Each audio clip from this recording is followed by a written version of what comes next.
ಅಲ್ಲಿಗೆ ಹೋಗೋ ಅವಶ್ಯಕತೆ ಏನಿತ್ತು ಅಥವಾ ಅಲ್ಲಿಗೆ ಹೋಗೋ ಅಗತ್ಯ ಏನಿತ್ತು? ಅವನ ಜೊತೆ ಮಾತಾಡೋ ಅವಶ್ಯಕತೆ ಏನಿತ್ತು ಅಥವಾ ಅವನ ಜೊತೆ ಮಾತಾಡೋ ಅಗತ್ಯ ಏನಿತ್ತು? ಇದನ್ನ ಖರೀದಿ ಮಾಡೋ ಅವಶ್ಯಕತೆ ಏನಿತ್ತು ಅಥವಾ ಇದನ್ನು ಖರೀದಿ ಮಾಡುವ ಅಗತ್ಯ ಏನಿತ್ತು? ಸೊ ಯಾವ್ದಾದ್ರು ಒಂದು ಸಂದರ್ಭದಲ್ಲಿ ಯಾವ್ದಾದ್ರು ಒಂದು ಕೆಲಸದ ಬಗ್ಗೆ, ವಿಷಯದ ಬಗ್ಗೆ, ವಿಚಾರದ ಬಗ್ಗೆ ಅದನ್ನ ಮಾಡೋ ಅವಶ್ಯಕತೆ ಏನಿತ್ತು ಅಥವಾ ಅದನ್ನ ಮಾಡುವಂತಹ ಅಗತ್ಯ ಏನಿತ್ತು ಅಂತ ಕೇಳುವಾಗ ಕನ್ನಡದಲ್ಲಿ ನಾವು ಈ ರೀತಿಯ ಸೆಂಟೆನ್ಸ್ ಗಳನ್ನ ಯೂಸ್ ಮಾಡ್ತೀವಿ. Then how to express these sentences in English? ಇದೇ ಸೆಂಟೆನ್ಸ್ ಗಳನ್ನ ಇಂಗ್ಲಿಷ್ ಅಲ್ಲಿ ಎಕ್ಸ್ಪ್ರೆಸ್ ಮಾಡೋದು ಹೇಗೆ? And what is the sentence structure that we use here? ಈ ರೀತಿಯ ಸೆಂಟೆನ್ಸ್ ಗಳನ್ನ ಇಂಗ್ಲಿಷ್ ಅಲ್ಲಿ ಹೇಳೋದಕ್ಕೆ ಯಾವ ಸೆಂಟೆನ್ಸ್ ಸ್ಟ್ರಕ್ಚರ್ ಅನ್ನ ಯೂಸ್ ಮಾಡಬೇಕು? Hi everyone, welcome back to my YouTube channel. ಇವತ್ತಿನ ಈ ವಿಡಿಯೋದಲ್ಲಿ ನಾವು ಈ ರೀತಿಯ ಸೆಂಟೆನ್ಸ್ ಗಳನ್ನ ಇಂಗ್ಲಿಷ್ ಅಲ್ಲಿ ಹೇಳೋದು ಹೇಗೆ ಮತ್ತೆ ಇದಕ್ಕೋಸ್ಕರ ನಾವು ಯಾವ ಸೆಂಟೆನ್ಸ್ ಸ್ಟ್ರಕ್ಚರ್ ಅನ್ನ ಯೂಸ್ ಮಾಡಬೇಕು ಅನ್ನೋದನ್ನ ತಿಳಿಯೋಣ, ಜೊತೆಗೆ ಕಲಿಯೋಣ. ಅವಶ್ಯಕತೆ ಏನಿತ್ತು ಅಥವಾ ಅಗತ್ಯ ಏನಿತ್ತು? ಅಲ್ಲಿಗೆ ಹೋಗೋ ಅವಶ್ಯಕತೆ ಏನಿತ್ತು? ಈ ರೀತಿಯ ಸೆಂಟೆನ್ಸ್ ಗಳನ್ನ ಇಂಗ್ಲಿಷ್ ಅಲ್ಲಿ ಹೇಳೋದಕ್ಕೆ ಯೂಸ್ ಮಾಡುವಂತಹ ಸೆಂಟೆನ್ಸ್ ಸ್ಟ್ರಕ್ಚರ್ ಈ ರೀತಿ ಇದೆ. So this is what the sentence structure that we use here. So ನಾವು ಪ್ರತಿಯೊಂದು ಸೆಂಟೆನ್ಸ್ ಮಾಡುವಾಗ್ಲೂ ಸೆಂಟೆನ್ಸ್ ಸ್ಟ್ರಕ್ಚರ್ ಅನ್ನ ಯಾಕೆ ಪ್ರಾಕ್ಟೀಸ್ ಮಾಡಬೇಕು ಅನ್ನೋದಾದ್ರೆ, ಸೆಂಟೆನ್ಸ್ ಅನ್ನ ಕನ್ನಡದಿಂದ ಇಂಗ್ಲಿಷ್ಗೆ ಟ್ರಾನ್ಸ್ಲೇಟ್ ಮಾಡುವಾಗ ಒಂದಷ್ಟು ಕನ್ಫ್ಯೂಷನ್ ಕ್ರಿಯೇಟ್ ಆಗುತ್ತೆ. ಬಟ್ ನಾವು ಸೆಂಟೆನ್ಸ್ ಸ್ಟ್ರಕ್ಚರ್ ಅನ್ನ ಗ್ರಾಮರ್ ಪ್ರಕಾರ ಕಲ್ತ್ಕೊಂಡಿದ್ದಾಗ ನಾವು ಈಸಿಯಾಗಿ ಸೆಂಟೆನ್ಸ್ ಗಳನ್ನ ಇಂಗ್ಲಿಷ್ ಅಲ್ಲಿ ಹೇಳೋದಕ್ಕೆ ಸಾಧ್ಯ ಇರುತ್ತೆ. ಅದಕ್ಕೆ ಸಾಧ್ಯವಾದಷ್ಟು ಟ್ರಾನ್ಸ್ಲೇಷನ್ ಜೊತೆಗೆ ಸೆಂಟೆನ್ಸ್ ಸ್ಟ್ರಕ್ಚರ್ ಅನ್ನ ಕೂಡ ಪ್ರಾಕ್ಟೀಸ್ ಮಾಡಿ. So here the sentence structure is what was the need plus infinitive plus object. So ಈ ರೀತಿಯ ಸೆಂಟೆನ್ಸ್ ಗಳನ್ನ ಇಂಗ್ಲಿಷ್ ಅಲ್ಲಿ ಹೇಳುವಾಗ first we use the phrase what was the need. So here it's a phrase. Phrase means group of words. So what was the need ಅನ್ನೋ phrase ಅನ್ನ first use ಮಾಡ್ತೀವಿ. ಅದಾದ್ಮೇಲೆ infinitive. Infinitive means verb with to, like to like, to go, to walk, etcetera. So what was the need ಅನ್ನೋ phrase ಅನ್ನ use ಮಾಡಿದ್ಮೇಲೆ infinitive ಅನ್ನ use ಮಾಡ್ತೀವಿ. And last ಅಲ್ಲಿ ಆಬ್ಜೆಕ್ಟ್.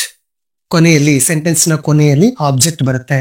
ಸೊ ಪ್ರತಿಯೊಂದು ಸೆಂಟೆನ್ಸ್ ಅಲ್ಲಿ ಆಬ್ಜೆಕ್ಟ್ ಬರುತ್ತೆ ಅಂತ ಹೇಳೋದಕ್ಕೆ ಸಾಧ್ಯ ಇಲ್ಲ. ನಾವು ಚೇಂಜ್ ಮಾಡ್ತಾ ಇರೋ ಸೆಂಟೆನ್ಸ್ ಅಲ್ಲಿ ಆಬ್ಜೆಕ್ಟ್ ಇದ್ರೆ ಆಬ್ಜೆಕ್ಟ್ ಅನ್ನ ಯೂಸ್ ಮಾಡ್ತೀವಿ. ಆಬ್ಜೆಕ್ಟ್ ಇಲ್ಲ ಅಂದಾಗ ಇನ್ಫಿನಿಟಿವ್ ಅನ್ನ ಇನ್ಸರ್ಟ್ ಅಥವಾ ಇನ್ಫಿನಿಟಿವ್ ಅನ್ನ ಆಡ್ ಮಾಡಿದ್ಮೇಲೆ ಅಲ್ಲಿಗೆ ಸೆಂಟೆನ್ಸ್ ಕ್ಲೋಸ್ ಆಗುತ್ತೆ. ಅದು ಹೇಗೆ ಅನ್ನೋದನ್ನ ಈಗ ಒಂದಷ್ಟು ಎಕ್ಸಾಂಪಲ್ಸ್ ಮೂಲಕ ತಿಳ್ಕೊಳ್ಳೋಣ. ಆಗ ನಿಮಗೆ ಇರುವಂತಹ ಎಲ್ಲಾ ಡೌಟ್ಸ್ ಕೂಡ ಕ್ಲಿಯರ್ ಆಗುತ್ತೆ. ಫಸ್ಟ್ ಎಕ್ಸಾಂಪಲ್, ಅಲ್ಲಿಗೆ ಹೋಗೋ ಅವಶ್ಯಕತೆ ಏನಿತ್ತು ಅಥವಾ ಅಲ್ಲಿಗೆ ಹೋಗೋ ಅಗತ್ಯ ಏನಿತ್ತು? ಈಗ ಸೆಂಟೆನ್ಸ್ ಸ್ಟ್ರಕ್ಚರ್ ನ ಯೂಸ್ ಮಾಡಿಕೊಂಡು ಇಂಗ್ಲಿಷ್ ಅಲ್ಲಿ ಈ ಸೆಂಟೆನ್ಸ್ ಅನ್ನ ಮಾಡೋಣ. So according to the sentence structure, first we use the phrase what was the need.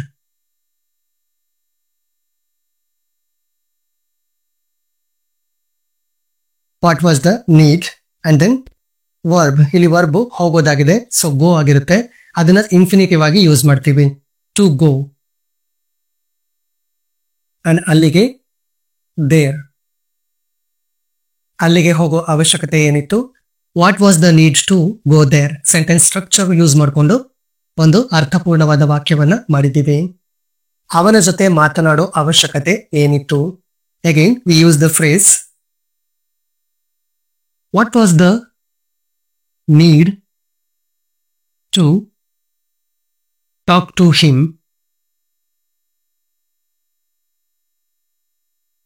ಅವನ ಜೊತೆ ಮಾತನಾಡೋ ಅವಶ್ಯಕತೆ ಏನಿತ್ತು? What was the need to talk to him. So ಈ ರೀತಿ ಪ್ರಶ್ನೆಯನ್ನ ಮಾಡ್ತೀವಿ. ಇದನ್ನ ಖರೀದಿ ಮಾಡೋ ಅವಶ್ಯಕತೆ ಏನಿತ್ತು? What was the need to buy this. What was the need to buy this? ಇದನ್ನ ಖರೀದಿ ಮಾಡೋ ಅವಶ್ಯಕತೆ ಏನಿತ್ತು? ನೆಕ್ಸ್ಟ್ ಎಕ್ಸಾಂಪಲ್, ಅರಚುವ ಅಗತ್ಯ ಏನಿತ್ತು ಅಥವಾ ಅರಚುವ ಅವಶ್ಯಕತೆ ಏನಿತ್ತು? What was the need to shout.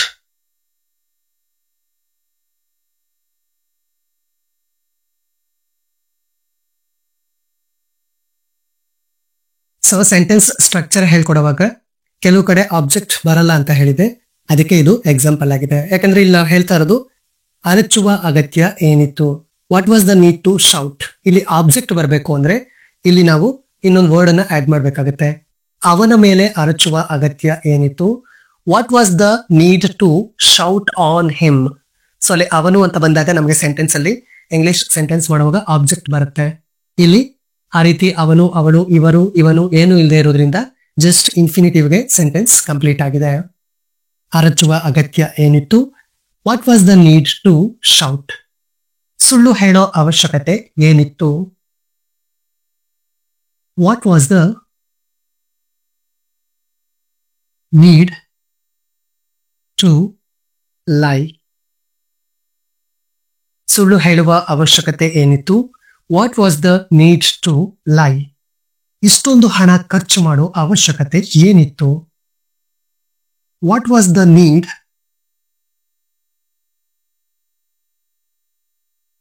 To spend so much money?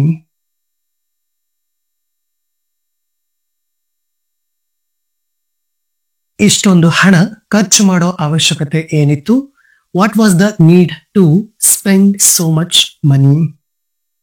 So ಈಗ ನಿಮಗೆ ಯಾರನ್ನಾದ್ರೂ ಅವಶ್ಯಕತೆ ಏನಿತ್ತು, ಅಗತ್ಯ ಏನಿತ್ತು ಅಂತ ಪ್ರಶ್ನೆ ಮಾಡಬೇಕಾದಾಗ ಯಾವ ರೀತಿ ಸೆಂಟೆನ್ಸ್ ಅನ್ನ ಮಾಡಬೇಕು ಅನ್ನೋದು ಖಂಡಿತ ಅರ್ಥ ಆಗಿರುತ್ತೆ. At last 2 sentences for you. ಕೊನೆಯಲ್ಲಿ ನಿಮಗೆ 2 ವಾಕ್ಯಗಳು. ಸೆಂಟೆನ್ಸ್ ಸ್ಟ್ರಕ್ಚರ್ ಅನ್ನ ಯೂಸ್ ಮಾಡಿಕೊಂಡು ಈ 2 ಸೆಂಟೆನ್ಸ್ ಗಳನ್ನ ಇಂಗ್ಲಿಷ್ ಅಲ್ಲಿ ಕಾಮೆಂಟ್ ಮಾಡಿ. ಈ ವಿಡಿಯೋ ನಿಮಗೆ ಇಷ್ಟ ಆಗಿದ್ರೆ like this video and share this video.